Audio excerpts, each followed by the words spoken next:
A Testemunha não era apenas um thriller policial, foi um choque cultural, uma história de amor e uma produção que quase desmoronou mais de uma vez. Por trás da calmaria dos milharais e celeiros Amish havia caos, executivos do estúdio em atrito com o diretor, atores arriscando a vida em acrobacias perigosas e um triângulo amoroso se formando fora das câmeras. O público não sabia quão volátil essa filmagem realmente era. De um acidente quase fatal na construção de um celeiro, a Harrison Ford reescrevendo cenas no set, a produção de Witness esteve longe de ser pacífica. Hoje, vamos desvendar a história com 20 fatos estranhos sobre Witness, detalhes escondidos por trás das câmeras que revelam o quão frágil esta obra-prima realmente era. E espere até ouvir o fato bônus. É um segredo que reescreve como o filme quase terminou. Fiquem conosco. Vamos começar. Primeiro, Harrison Ford quase não aceitou o papel. Não foi algo automático. Ford não estava ativamente buscando outro papel principal, depois de ter feito Indiana Jones e o Templo da Perdição. Ele se mostrava cauteloso. Um thriller romântico, ambientado na comunidade Amish, não prometia sucesso de bilheteria. O que o fez mudar de ideia foi a contenção do roteiro.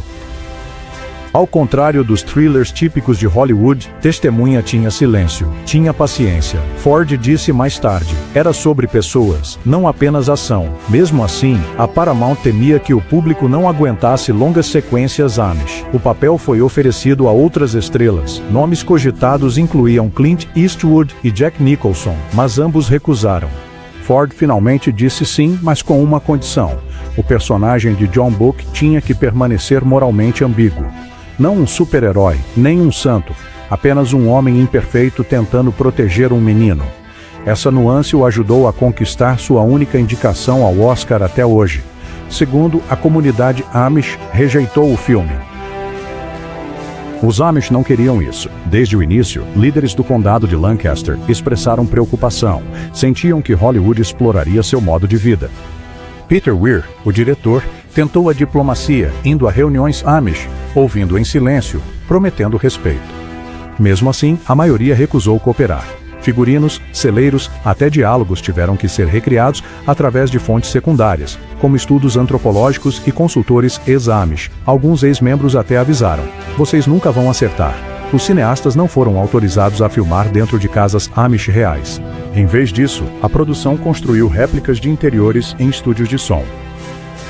Ironicamente, a falta de cooperação direta pode ter realçado a mística do filme, dando-lhe um olhar externo, mas também gerou ressentimento duradouro. Algumas comunidades Amish ainda proíbem membros de assisti-lo, acreditando que expõe demais seus rituais privados. 3. A icônica construção do celeiro quase se tornou fatal. Parece pacífico, homens erguendo vigas, mulheres carregando comida, um hino subindo ao fundo. Mas no set, a cena da construção do celeiro era um pesadelo logístico. Weir insistiu em usar madeira de verdade, cada viga pesando centenas de quilos.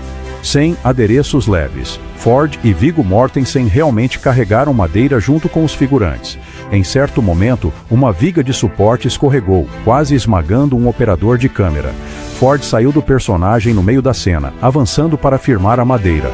A produção parou por horas. Equipes de segurança invadiram o set, mas Weir se recusou a fingir. Tem que parecer autêntico, ele insistiu. O que o público vê é suor real, esforço real e risco real.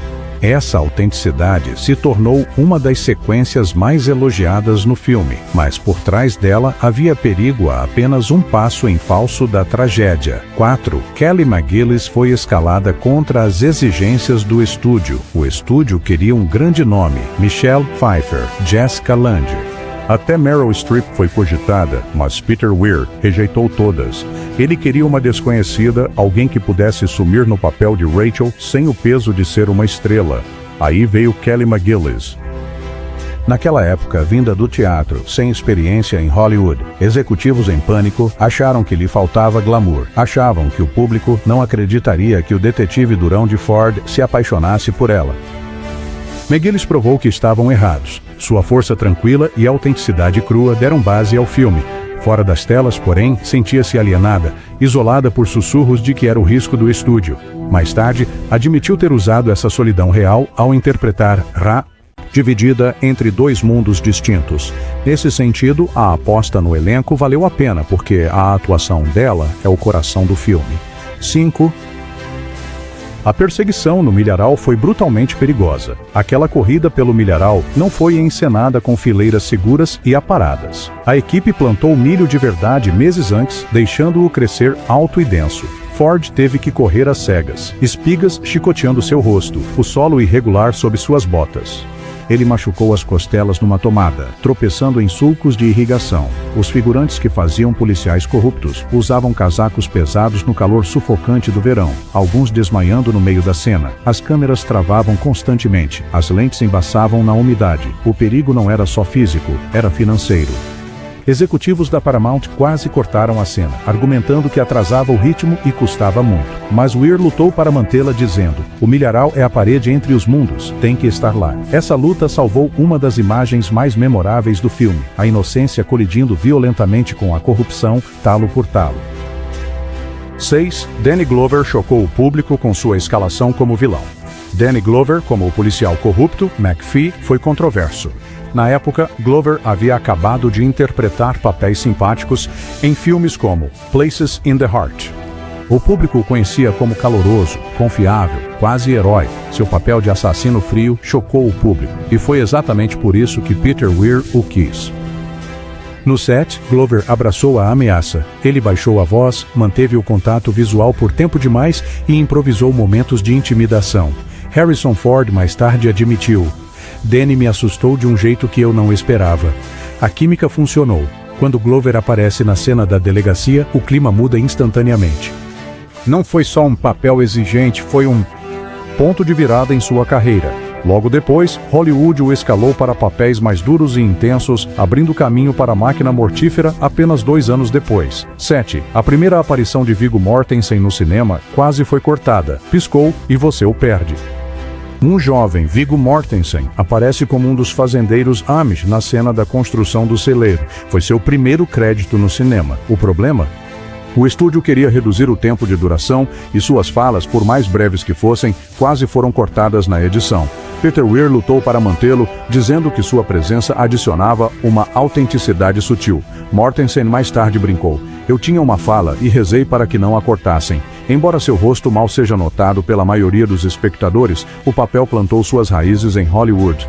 Anos depois, fãs redescobriram sua participação após sua ascensão como Aragorn em O Senhor dos Anéis. O que parecia um papel insignificante tornou-se uma curiosidade que adiciona outra camada de lenda à testemunha. 8. Harrison Ford fez a sua própria cena de luta. A brutal briga no banheiro, onde John Book, personagem de Ford, derruba um policial corrupto, foi filmada com o mínimo de dublês. Ford fez questão de realizar a maior parte da luta ele mesmo. A cena se passa em um cubículo apertado, com água jorrando e porcelana estilhaçando.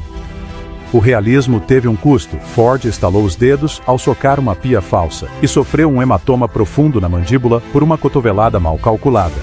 O cenário ficou coberto de sangue, nem todo falso. Weir queria que a violência parecesse crua, bagunçada, não coreografada, não uma cena de ação polida, mas uma luta desesperada. Críticos depois a elogiaram como uma das cenas de luta mais intensas dos anos 80. Atrás das câmeras, porém, Ford saiu mancando do set, machucado, mas triunfante, prova de seu compromisso com a autenticidade física. 9. A língua Amish gerou um grande caos no set de filmagem. O diálogo Amish não foi inventado. Os atores tiveram que aprender o holandês da Pensilvânia, um dialeto alemão raramente escrito. Um linguista foi contratado para treinar Kelly McGillis e Lucas Haas, mas o desafio era enorme. McGillis mais tarde admitiu que memorizou sons mais do que palavras, aterrorizada de que escorregaria no meio da cena. Pior ainda, os consultores Amish não concordavam com a pronúncia. Durante as diárias, os editores por vezes descobriam atores falando coisas sem sentido. A equipe discutia se o público perceberia, mas Weir se recusou a redublar. Ele argumentou: "A confusão faz parte da visão de um estranho. O público deve sentir-se um pouco perdido." Essa decisão deu textura ao filme, mas deixou os atores suando frio, sem saber se suas falas faziam sentido. Hoje, especialistas em linguística confirmam que o filme é imperfeito, mas surpreendentemente preciso. Ainda assim, para os atores, era um estresse constante. A cena da dança silenciosa não estava prevista no roteiro. Uma das cenas mais amadas, Ford e McGillis dançando ao som de Wonderful World de Sam Cooke num celeiro iluminado pela luz de lanternas, não estava originalmente no roteiro. Weir o criou no set depois de sentir que o romance precisava de um momento mais calmo e humano. A equipe correu para encontrar um rádio portátil Eshagai e Ford sugeriu a música. O que se desenrolou foi em grande parte improvisado, com McGillis rindo dos movimentos de dança desajeitados e meio tímidos de Ford. O silêncio que se seguiu ao corte da música tornou-se o pulsar emocional do filme. Weir descreveu-o como um momento de frágil intimidade. O estúdio queria cortá-lo, receando que abrandasse o ritmo, mas o público de teste adorou. Atualmente é lembrado como a própria alma do filme. E antes de continuarmos, por favor, curta e se inscreva, porque os próximos 10 fatos mergulham em acidentes perigosos, significados ocultos e como este filme transformou as carreiras de todos os envolvidos. 11. Lucas Haas tinha apenas 8 anos e carregou o filme. Lucas Haas, que interpretou o jovem Samuel, não era apenas um personagem de apoio, ele foi o gatilho emocional para toda a história.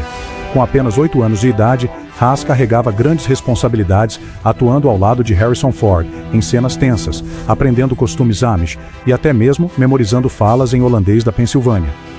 Weir trabalhou pacientemente com ele, às vezes gravando 20 cenas para capturar reações infantis autênticas. Haas depois recordou: "Não me trataram como ator mirim. Eles me trataram como mais um profissional." Seu momento mais icônico, apontando em silêncio para o policial corrupto na estação de trem, foi filmado várias vezes. Cada vez, Haas entregava o terror de olhos arregalados que fazia a plateia ofegar. Sem sua inocência crível, o filme não teria funcionado.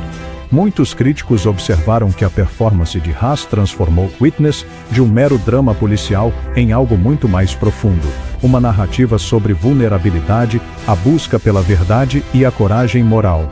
A cena da estação de trem foi filmada em um estilo guerrilha. Aquela sequência de abertura na estação da Rua 30, na Filadélfia, parece impecável, mas filmar foi um caos. A equipe não tinha controle total da estação. Passageiros entravam no quadro. Anúncios ecoavam pelo PA. E comboios rugiam imprevisivelmente. Weir queria realismo, então, em vez de arrumar o local, deixou o caos ficar. Ford e Haas tiveram que permanecer no personagem enquanto estranhos olhavam as câmeras. Figurantes com viajantes reais, criando um toque documental autêntico. A cena do assassinato em si foi filmada durante a noite com galões de sangue falso e squibs escondidos, chocando os transeuntes que não sabiam o que estava acontecendo. Alguns até pensaram que estavam testemunhando um crime real. Essa mistura de coreografia planejada e realismo acidental deu à cena sua autenticidade de roer as unhas e definiu o tom para o resto do filme. 13. Ford e McGillis tinham uma química tensa. Fora e dentro das telas a química deles ardia, mas fora das telas nem sempre foi tranquilo. McGillis ainda era nova em Hollywood, enquanto Ford era uma estrela experiente com um estilo de trabalho preciso. Corriam rumores de que Ford se impacientava com a inexperiência dela, enquanto McGillis se sentia ofuscada pelo domínio dele no set. Mas Peter Weir notou algo importante. Essa tensão se traduziu perfeitamente para a tela.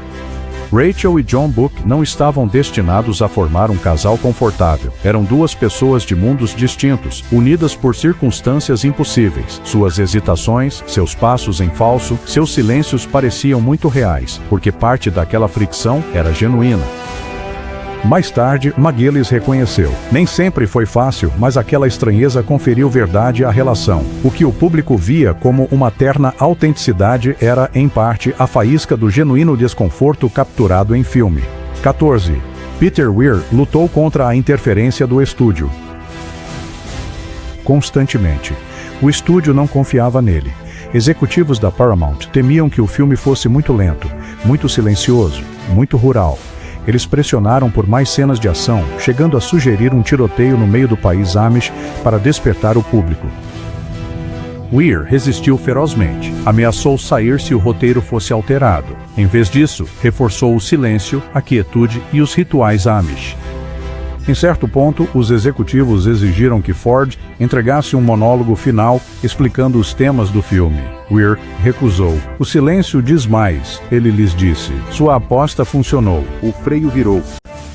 mas foi uma batalha brutal. A teimosia de Weir quase o demitiu mais de uma vez. Ironicamente, essa mesma contenção é por isso que os críticos aclamaram Testemunha como um avanço, um thriller comercial que confiava mais no silêncio do que no espetáculo. 15. O filme quase foi classificado como X por violência. É difícil imaginar agora, mas Testemunha quase foi classificado X pela MPAA. A briga no banheiro, o assassinato na estação e o tiroteio final foram considerados gráficos demais. Os espectadores de teste relataram choque com a crueza, sangue espirrando nos azulejos, ossos estalando audivelmente. Weir argumentou que a violência não era gratuita. Era para ser brutal e desconfortável, contrastando com a serenidade da vida Amish. Editores cortaram quadros por frações de segundo para suavizá-la, contando literalmente em quadros únicos para passar pelos sensores. Por fim, a MPAA acabou cedendo, atribuindo-lhe uma classificação R. No entanto, toda a controvérsia demonstrou o quão fora do comum o filme era para o ano de 1985. Não se tratava de um thriller policial comum, nem de uma história de amor limpa e convencional, mas sim de algo cru, inquietante e profundamente humano. 16. O milharal havia sido plantado. Só para o filme, aquela assustadora perseguição no milharal não foi por acaso. A equipe plantou hectares de milho meses antes das filmagens para que os caules atingissem a altura ideal. Foi uma aposta logística. Se a colheita falhasse, a sequência desabaria. O tempo quase arruinou tudo quando uma tempestade precoce achatou parte do campo. Membros da equipe passaram horas escorando os caules com fios escondidos. Quando as câmeras rodaram, o milho estava alto e sinistro, envolvendo Ford num labirinto natural. O resultado é claustrofóbico, quase um pesadelo. Ford, mais tarde, admitiu que não conseguia ver um palmo à frente, o que aumentou o pânico em seus gestos. O milharal não apenas emoldurou a cena, ele engoliu os atores, transformando a fazenda numa armadilha. Essa autenticidade ficou gravada na memória do público. A trilha sonora quase foi substituída. A trilha sonora de Maurice Jarre, com sintetizadores, era ousada. O estúdio a odiou.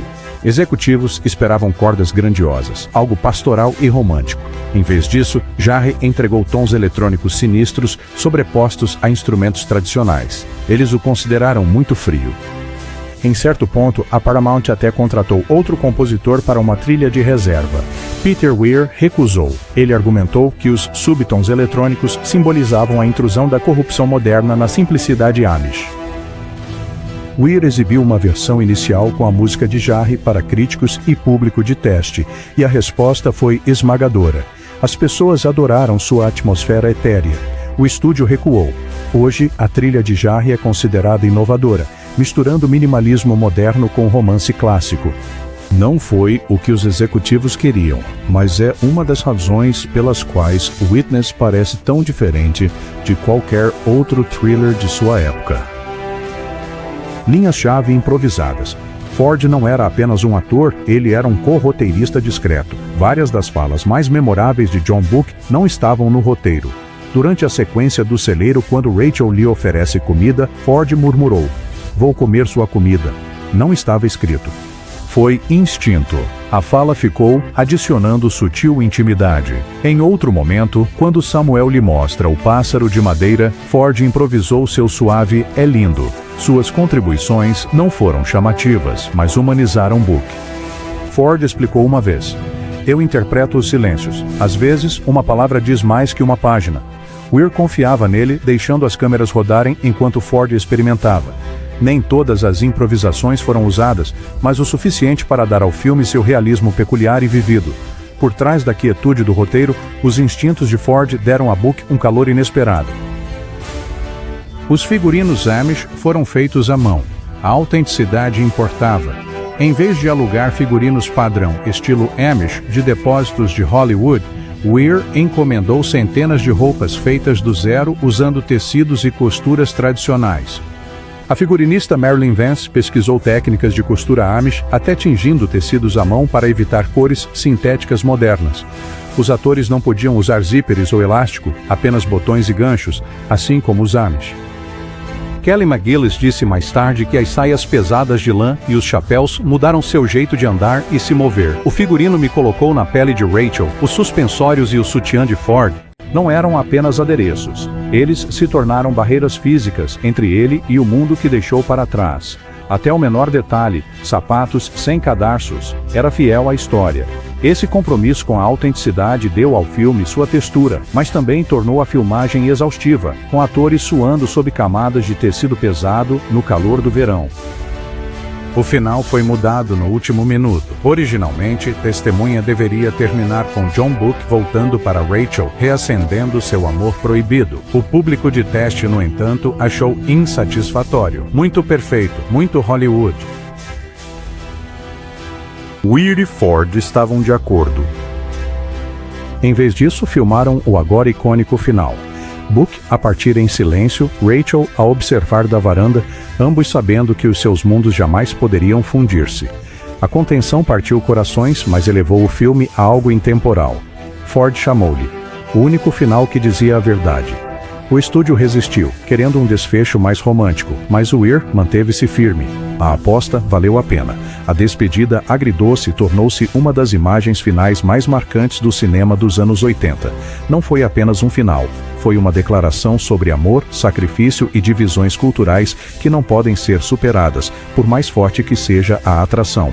Curiosidade inspirada em A Testemunha, houve uma verdadeira reação negativa Amish. Após o lançamento do filme, o condado de Lancaster foi invadido por turistas, fãs buscando vislumbrar o mundo Amish real. Ônibus de turismo chegavam diariamente, perturbando as comunidades tranquilas que o filme tentou honrar. Alguns líderes Amish condenaram publicamente o filme por atrair atenção indesejada. Outros viram isso como uma violação da sua privacidade. Há histórias de fazendeiros colocando placas que diziam: "Não somos atores", para afastar visitantes curiosos. Ironicamente, o filme que pretendia mostrar respeito acabou alimentando a exploração. Ford e Weir, mais tarde, admitiram culpa pelas consequências não intencionais. A Testemunha não só mudou o cinema, mas também a vida Amish, marcando para sempre Lancaster como um ponto turístico. Esse impacto cultural não intencional pode ser o legado mais estranho de todos.